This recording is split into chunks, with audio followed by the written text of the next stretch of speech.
Hello guys, तो आज मैं आपके लिए लेके आई हूँ समास का भाग 2। तो चलिए आज हम समास के दूसरे भेद पढ़ने वाले हैं, तत्पुरुष समास। इस समास में कहता है कि इस समास में प्रथम पद गौण तथा द्वितीय पद प्रधान होता है, उसे तत्पुरुष समास कहते हैं। जिसमें द्वितीय पद मतलब सेकेंडरी क्या होता है, मेन होता है, इंपॉर्टेंट होता है, उसे हम कौन सा समास कहते हैं, तत्पुरुष समास कहते हैं। इसमें कारक चिन्हों का लोप हो जाता है, जितने भी कारक चिन्ह होते हैं उसमें क्या हो जाता है लोप। तो बेसिकली हम इस समास में 6 कारक चिन्हों के बारे में पढ़ने वाले हैं।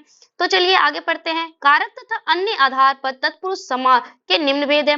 पहला है कर्म तत्पुरुष, करण तत्पुरुष, संप्रदान, अपादान। आज हम ये 4 पढ़ने वाले हैं कारक चिन्हों के बारे में। तो चलिए पढ़ते हैं कर्म तत्पुरुष। कर्म तत्पुरुष को प्रसर्ग विभक्ति कारक चिन्हों का लोप हो जाता है।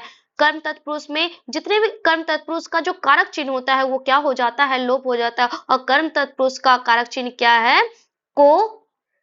तो चलिए इसका समस्त पद का एग्जाम्पल हम लिए हैं, जैसे बस चालक। तो बस को चलाने वाला क्या है, कहलाता है बस चालक। तो इसमें को क्या है, लोप है, विलुप्त है। तो इसलिए हम इसे कौन सा समास कह रहे हैं, तत्पुरुष समास। नेक्स्ट है स्वर्ग प्राप्त, स्वर्ग को प्राप्त। इसमें भी क्या है, कारक चिन्ह विलुप्त है।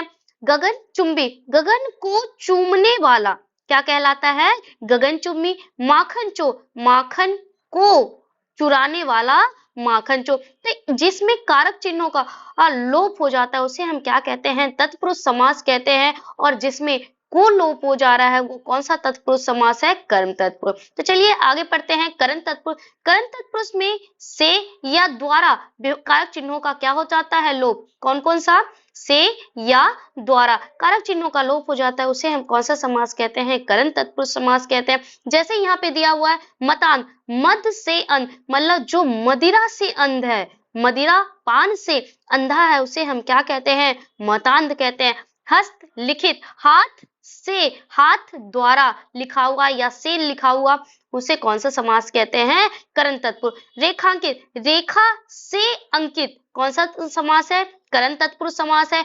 कष्ट साध्य, कष्ट से जो साध्य है मतलब कष्ट से जो घिरा हुआ है, उसे हम क्या कहते हैं, कष्ट साध्य। चलिए नेक्स्ट है संप्रदान तत्पुरुष समास। इसमें कहता है संप्रदान तत्पुरुष में को या के लिए का विलुप्त हो जाना क्या कहलाता है, संप्रदान तत्पुरुष कहलाता है। क्या लोप हो जाता है, को या फिर के लिए। जैसे समस्त पद में हमने लिखा है हथकरी, हाथ के लिए जो हो करी, वो क्या कहला, कौन सा समास है, संप्रदान तत्पुरुष समास। हवन सामग्री, हवन के लिए सामग्री। तो इसमें क्या है, के लिए का लोप है जो दिखाई हमें नहीं दे रहा है। परीक्षा भवन, परीक्षा के लिए भवन।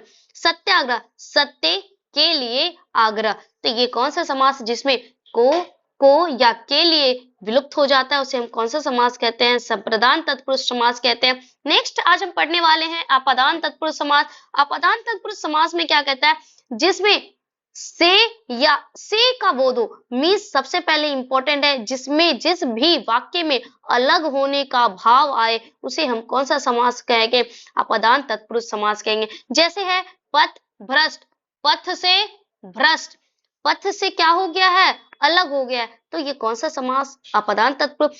जन्म अंध, जन्म से जो है अंधा, वो कौन सा, अपादान। ऋण मुक्त, ऋण से मुक्त मतलब जो कर्जा से क्या हो गया, कर्ज से मुक्त हो गया, उसे हम कौन सा समास कहते हैं, अपादान। नेक्स्ट है भय भीत, भय से भीत, जो भय से क्या हो, घिरा हुआ हो या फिर अलग हो, उसे हम कौन सा समास कहते हैं, अपादान। तो आज हमने पढ़ा तत्पुरुष समास। इसी के साथ आज के लिए धन्यवाद। तो इसी तरह हमारे वीडियो को लाइक एंड सब्सक्राइब करते रहिए। चलिए धन्यवाद, थैंक यू।